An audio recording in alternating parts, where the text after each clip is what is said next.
बच्चों, आज हम पढ़ेंगे पाठ 7 सर्वनाम। संज्ञा के स्थान पर प्रयोग किए जाने वाले शब्दों को सर्वनाम कहते हैं।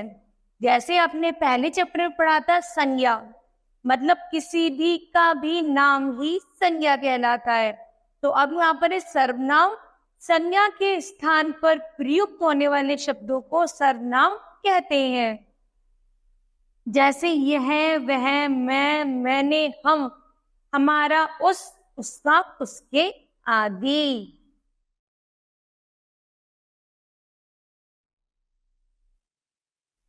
तो हम ऐसे बोलते हैं, नमन विद्यालय जाता है। तो नमन, नमन क्या है यहाँ पर? संज्ञा। नमन विद्यालय जाता है। तो जब हम उसको सर्वनाम में परिवर्तित करेंगे तो हम बोलेंगे, वह बहुत गंदा बच्चा है। वह कौन? अर्थात नमन, है ना। तो वह क्या हो गई? संज्ञा के स्थान पर, नमन के स्थान पर हमने क्या लगा दिया? वह। तो वह हो गई हमारा सर्वनाम। वह प्रतिदिन विद्यालय नहाकर नहीं जाता। तो वह उसमें क्या है? सर्वनाम। उसकी अध्यापिका उसे बहुत डांटती है। तो उसकी कौन हो गया? नमन की, है ना। तो ये भी सर्वनाम शब्द है। फिर है, वह प्रतिदिन विद्यालय में गृह कार्य भी करके नहीं लाता है। तो यहाँ पर वह किसके लिए प्रयुक्त हुआ है? नमन के लिए। उसकी आदत बहुत खराब है।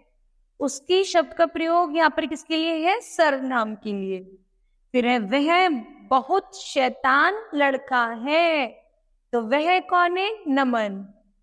उसकी माँ उससे बहुत ही परेशान रहती है। उसकी माँ अर्थात नमन की माँ नमन से बहुत परेशान रहती है।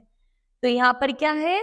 संज्ञा शब्द की जगह किसका प्रयोग हुआ है? सर्वनाम शब्द, उसकी माँ। उसी प्रकार वह घर के सभी सामान तोड़ता है। उसकी माँ उसे रोकती है, अर्थात नमन की माँ नमन को रोकती है। पर वह अपनी माँ की बात नहीं मानता। अपनी माँ अर्थात नमन की माँ। नमन अपनी माता की बात को नहीं मानता। तो यहाँ पर जिन जिन वाक्यों में नमन की जगह वहाँ, उसकी, अपनी, वह शब्द यूज में प्रयोग में किए गए हैं, तो यह शब्द क्या कहला जाते हैं? सर्वनाम शब्द। कौन से? सर्वनाम शब्द। फिर है, नमन के नाम के स्थान पर जो शब्द यहाँ पर प्रयोग में लाए गए उन्हें सर्वनाम शब्द कहते हैं। संज्ञा के स्थान पर प्रयुक्त अन्य सुंदर से शब्दों का प्रयोग किया जाता है, वही सर्वनाम कहलाते हैं। परिभाषा, संज्ञा के स्थान पर प्रयोग में किए जाने वाले शब्द ही सर्वनाम कहलाते हैं। फिर कुछ सर्वनाम शब्द इस प्रकार हैं। अपने लिए, जैसे मैं, अपने, मुझे, मेरा, हम, हमारा, हमने, हमको आदि, जो अपने लिए प्रयोग किए जाते हैं। जैसे वो मेरा सामान है या मुझे वहां जाना है। तो जो अपने लिए प्रयोग में किए जाते हैं, यह वो शब्द है जो सर्वनाम की संज्ञा के स्थान पर सर्वनाम में लिए जाते हैं। जैसे मैं दूसरी कक्षा में पढ़ता हूँ। तो यह कह रहा है कि मैं दूसरी कक्षा में पढ़ता हूँ। फिर हम आज आगरा घूमने जाएंगे। तो बच्चे कह रहे हैं एक दूसरे से, अरे आज तो हम आगरा घूमने जाएंगे। तो दूसरों के लिए, एक तो अपने लिए शब्द प्रयोग में होते हैं, एक होते हैं दूसरों के लिए। तो तू, तुम, यह, तुम्हारा, आप, आपका, उसका, उसने आदि।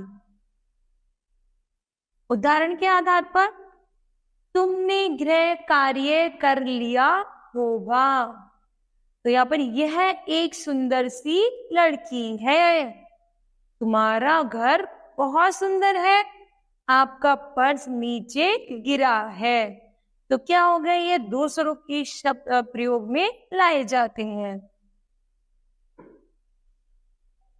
उसी प्रकार हमने इस पाठ में क्या सीखा? संज्ञा शब्दों की जगह एक सुंदर से शब्द ने ले ली है, उसी को हम सर्वनाम कहते हैं। तो बच्चों, हमने इस पाठ से आज हमने क्या सीखा कि संज्ञा क्या है? जो भी नाम है वो संज्ञा है, और सर्वनाम क्या है?